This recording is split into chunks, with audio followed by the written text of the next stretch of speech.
তো হাই সবাইকে। তো আজকে হচ্ছে ডে 2 দীঘাতে।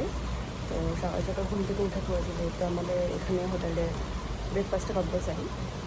তো তার জন্য আমরা এবার রেডি হয়ে নিলাম, তাহলে যাবো হচ্ছে ব্রেকফাস্ট করতে।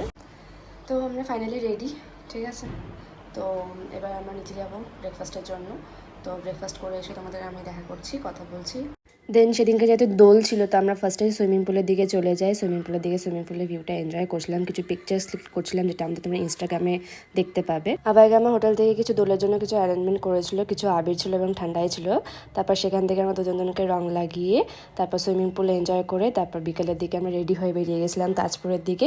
তাজপুরের মার্কেট থেকে কিছু জিনিস কেনাকাটি করে নিয়েছিলাম, তারপর চলে গেছিলাম তাজপুর সি বিচের দিকে। সেদিনকে যেহেতু দোল ছিল, তাই জন্য তাজপুর বিচটা খুব ভিড় ছিল, প্রচণ্ড পরিমাণে ভিড় ছিল। তো গাইস ফাইনালি উদয়পুর বিচ। তো আমরা লাঞ্চ চেঞ্জ করে চলে এসেছি এখন উদয়পুর বিচে বিকেলের টাইমটা স্পেন্ড করার জন্য। এখন সানসেট হচ্ছে, স্কুটি নেওয়া হলো, স্কুটিটা নিয়ে এখন আমরা পুরো বিচটা ঘুরে ঘুরবো। এখন স্কুটিটা নিয়ে নিয়েছি, তোমরা দেখতে পাচ্ছ। এখন আমি আর প্রিয়াঙ্কা যাচ্ছি উদয়পুর বিচটা পুরোটা ঘুরবো আর তোমাদেরকেও দেখাবো। আমরা ওখান থেকে উদয়পুরের বিচটা পুরো এনজয় করছিলাম, রাইড করতে করতে পুরো বিচটা কভার করেছি উইদিন 15 মিনিটস। তো আমাদের 150 টাকা করে রাইড নিয়েছে, তো খুব এনজয় করছিলাম আমরা। ওখানকার বিচের লোকেরা আমাদেরকে লাল কাঁকড়া দেখালো, সেখান থেকে তারপর আমরা বিচটা খুব এনজয় করে নিয়ে বিকালবেলা বাড়ি চলে আসি এবং ডিনার করে ঘুমিয়ে পড়ি প্যাকিং করে। হাই গাইস, তো আজকে আমাদের হচ্ছে ডে 3। তো আজকে সকালবেলা আমরা এবার চেক আউট করার সময়। তো এবার আমরা যাবো হচ্ছে বাড়ির দিকে। তো অলমোস্ট আমাদের লাগেজ ডান, আমি ফুল রেডি। তো এবার আমরা যাবো হচ্ছে চেক আউটের দিকে। Check out already done, process done. তো কালকে উদয়পুরে গেছিলাম।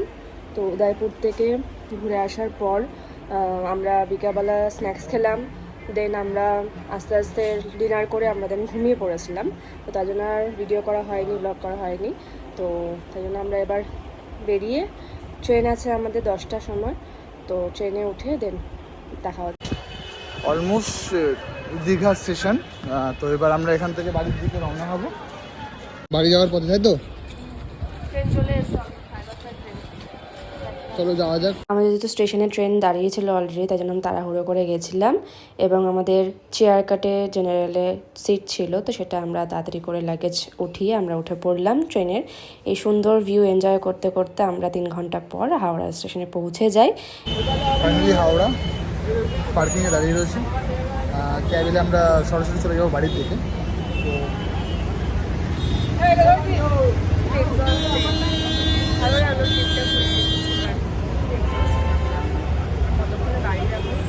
ট্রেন লেট করে হাওড়াতে ভিডিওটা তো কাটবে এখন তোমাদের কাছে। তো ভিডিওটি ভালো লাগলে করবে, লাইক করবে, শেয়ার করবে আর সাবস্ক্রাইব করবে আমার চ্যানেলটা। ভিডিওটি ভালো লাগলে তোমরা অবশ্যই কমেন্টে জানিয়ে তোমাদের কেমন লাগলো। দেখা হচ্ছে নেক্সট একটা এক্সাইটিং ব্লগে। টিল দেন বাই, সবাই ভালো থেকো।